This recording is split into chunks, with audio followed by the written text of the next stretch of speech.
Hello, my name is Brian Cooper, and today I'm going to be talking about STEM for parents and fellow teachers and students out there. I'm going to be talking about the role of effective mathematics teaching and learning to help prepare students for tomorrow's STEM careers. So, I personally work at the School District of Philadelphia. I teach ninth and 10th grade biology and chemistry, and I feel that STEM is an important place to focus on when helping students prepare for careers. So let's get started. And we'll first get started with answering the question, what is STEM? STEM is a curriculum based on the idea of educating students in four specific disciplines: science, technology, engineering, and mathematics, in an interdisciplinary and applied approach. So rather than teaching the four disciplines as separate, discrete subjects, STEM integrates them into a cohesive learning paradigm based on real-world applications. So why parents should know about STEM? Why should parents know about STEM? Well, education in STEM fields promotes problem solving and critical thinking. Strong STEM education is necessary to keep us globally competitive, but we really need skills just to be a truly educated society.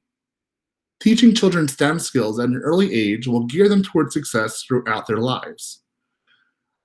We as people need to be able to, we need people who can navigate the modern world, and these people will be the critical thinkers and strong problem solvers that solid STEM education can create. But why a focus on mathematics? Well, mathematics is commonly perceived to be difficult, and many believe it is okay, not everyone can be good at math. With such perceptions, many students stop studying mathematics soon after it is no longer required of them. Giving up learning mathematics may seem acceptable to those who see mathematics as optional, but is deeply problematic for society as a whole. Mathematics is the gateway to many scientific and technological fields. Leaving it limits students' opportunities to learn a range of important subjects, thus limiting their future job opportunities and depriving society of a potential pool of quantitatively literate citizens. This situation needs to be changed, especially as we prepare students for the continuously increasing demand for quantitative and computational literacy over the 21st century. So, we talk about STEM careers. What do employers want? We can't anticipate the technology that's not yet on the market. You can prepare for career success by focusing on the fundamental skills needed to navigate these fast changing times, what some have dubbed 21st century skills. These are the transferable soft skills that can be applied in a variety of settings and can help you as you master more technical skills. So, the 21st century skills can be broken down initially into what we call the four C's, which include critical thinking, communication, collaboration, and creativity. Critical thinking is needed for things such as reasoning and constructing arguments and problem solving. Collaboration requires cooperation, flexibility, and responsiveness and constructive feedback. Communication includes things like effective listening or delivering oral presentations, or communicating in diverse environments. Creativity is important for idea generation, idea design and refinement, openness and courage to explore, work, creative, creatively with others, and create production and innovation. In addition to the four C's, I've listed 9 essential 21st century skills for any career. We have the four C's: creativity, critical thinking, collaboration, communication. In addition, we have things like information literacy, adaptability, leadership, social skills, and productivity. So, why STEM? Why all this focus on STEM? Well, here's an argument for STEM careers. The future of the economy is in STEM. This was said by James Brown, the executive director of the STEM Education Coalition in Washington, D.C. He says that's where the jobs of tomorrow will be. Data from the U.S. Bureau of Labor Statistics, or BLS, support that assertion. Employment in occupations related to STEM is projected to grow to more than 9 million between 2012 and 2022. That's an increase of about 1 million jobs over 2012 employment levels. So, if you're interested in the wage outcomes of STEM career fields, did you know that 93 out of 100 STEM occupations had wages above the national average?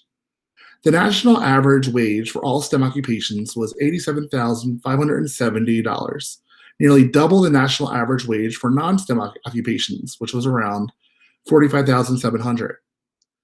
93 out of 100 STEM occupations had wages significantly above the national average wage for all occupations, which was 48,320. So,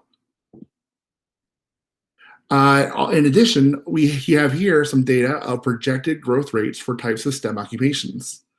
The STEM group that is projected to grow fastest from 2014 to 2024 is the mathematical science occupations group at 28.2%, compared with the average projected growth for all occupations of 6.5%.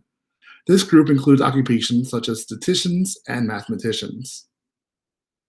So, what does 21st century math learning look like? Well, we know that mathematics is a language of conceptual relationships. Traditional pedagogy has focused on rote memorization of facts and skills with little attention paid to the conceptual relationships involved. Facts and skills go hand in hand with conceptual understandings. In order to develop intellect in our students and increase motivation for learning, curriculum and instruction must create a synergy between the lower factual and higher conceptual levels of thinking by utilizing the inquiry process continuum. So here are strategies for engaging students in the math classroom with the goal of developing conceptual understanding and therefore enhancing learning. Strategy 1, you want to create a social learning environment that promotes teamwork and collaboration. Strategy 2, provide an open, secure environment to allow for mistakes as part of the learning process.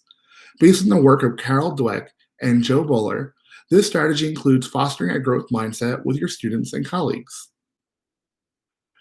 Strategy 3, use the levels of inquiry, as seen in this table A, as described in the table below, and employ inductive teaching approaches, which is seen in table B. Then you can see the side-by-side comparison of deductive versus inductive teaching approach. So as you can see in table A, using levels of inquiry, you have different levels like structured, guided, and open, and then there are descriptions of each. In table B, shows how to employ inductive teaching approaches. So it gives you different examples of how to do that. And then table C shows you the difference between deductive teaching and inductive teaching, where in deductive teaching, you introduce students to the formula for the area of a circle, give 3 examples using the formula, ask students to practice questions applying the circle's area formula to different situations. But in inductive teaching, you could ask students to look for 4 circles that have 4, 8, 16, and 32 pizza slices and color half of the pizza a different color. Then ask students to cut and paste each sector, one up, one down, and measure the lengths and widths of the sides of the rectangular form. And then what is the generalizations you can make? So you can see the difference between deductive and inductive teaching, where deductive is pretty much giving it to the students, where inductive gives them more of an opportunity to explore. Strategy 4, reduce whole class teacher talk time. Brain research shows secondary students can concentrate with direct instruction for around 15 to 20 minutes. So you don't want to spend your whole time in the classroom with the teacher talking. Strategy 5, cater to all the needs of your students by differentiating for different backgrounds and interests. Carol Ann Tomlinson's work on differentiation discusses differentiating by content, product, process, and effect. Strategy 6, use diagnostic, formative, and summative assessments. For example, use visible thinking routines that were created from the Harvard University's Project Zero. You can use an example like, I used to think, but now I think, as a way to help students navigate their thinking and understanding of the concept. Strategy 7, be purposeful when asking students to answer questions. I like personally to use the thumbs to the chest strategy so that students can discreetly show whether they have completed a question or would like to answer a question. And strategy 8, flexible fronts and looking at the structure of your classroom. Traditional math classrooms have a sage on the stage layout, which encourages a more didactic approach, which is where the teacher is in the front of the room and teaching to the classes. But here is a diagram, as you can see right here, that shows the structure of a classroom to encourage more collaboration and discussion to promote the meddler in the middle type of teaching. So you would have the teacher right here in the middle. So in strategy 2 mentioned a growth mindset. So how do we foster a growth mindset? Anyone can learn math, but so often we as teachers encounter students who feel that they are not math people. How do we as teachers and parents change the way we teach math in order to foster a growth mindset? So first, let's talk about what brain science tells us. Brain science tells us that we need to fail to learn. When you make a mistake, your brain grows through the connections it makes in the process of struggling through new material. That's right. Your brain physically grows when you make mistakes. So what's the solution? We can develop a classroom environment in which mistakes are celebrated as learning experiences. Mistakes can be highlighted as indicators in areas that need improvement. We can then target individual learning needs of all students in a productive and positive environment. I personally like to call my class a safe space for making mistakes. I allow students to know that whenever they make mistakes, they should not ever feel shame, nor will I give them any way to feel shame. And I'll let them know that by making mistakes, your brain is growing. So what is a growth mindset? The term growth mindset comes from the groundbreaking work of Carol Dweck. She identified everyone holds ideas about their own potential. Some people believe that their intelligence is more or less fixed, and in math, that you can do math or you can't. That's what some people think. They either think they can do math or they can't. About 40% of students have these damaging fixed mindset ideas. Another 40% have a growth mindset. They believe that they can learn anything and that their intelligence can grow. The other 20% waver between the two mindsets. So why is this important? Well, because students with a fixed mindset are those who are more likely to give up easily, whereas students with a growth mindset are those who keep going even when work is hard and who are persistent. The two mindsets are associated with different achievement pathways. It is possible to change mindsets, and as parents and teachers, we can use strategies to shift students' mindsets from fixed to growth and cause higher mathematics achievement. So what are the characteristics of these different mindsets? Well, if we look at this diagram here, we can see that fixed mindset is the belief that skills, intellect, and talents are set and unchangeable, where growth mindset is a belief that skills, intellect, and talents can be developed through practice and perseverance. So, for example, if someone with a fixed mindset would think, I'll stick to what I know. Either I'm good at it or not. But someone with a growth mindset might think, I want to learn new things. I am eager to take risks. A person with a fixed mindset could also think, it's easier to give up. I'm really not smart. But a growth mindset person could think, I'll use another strategy. My mistakes help me learn. It takes a lot of practice to develop a growth mindset, as I, for one, was had a fixed mindset at one point, and it took a lot of work for me to, for myself, work on a growth mindset. So it takes practice. So here are things you can say instead of, I'm not good at this, you can say this. What am I missing? Instead of, I give up, you can think, I'll use a different strategy. Instead of saying, this is too hard, you might say, this may take some time. If you think, I'll never be that smart, try saying, I will learn how to do this. These are different ways you can kind of change your mindset or in your patterns of thinking. So, what are some strategies you can do to foster a growth mindset? Well, it takes success to create a growth mindset. Once students achieve a success story, they'll crave for more. Success feeds people. Their fixed mindset will see that their efforts do help. They'll start to see that their efforts can make them grow. At that point, they'll start to think differently and develop a growth mindset. Another strategy could be setting micro goals. This is something I personally had to do myself in order to get through large tasks. In order to achieve success, it can help to set micro goals to encourage a student's consistent progress. Setting micro goals toward the big goal is very important to keep students motivated during their way up. One of the most important things for fostering a growth mindset is to praise efforts, not intelligence.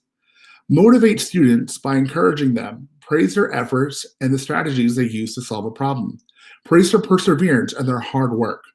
Here's something you shouldn't do. Praise their intelligence, saying, "Oh, you're really smart." But why? Because when you praise for intelligence, this can undermine motivation and performance.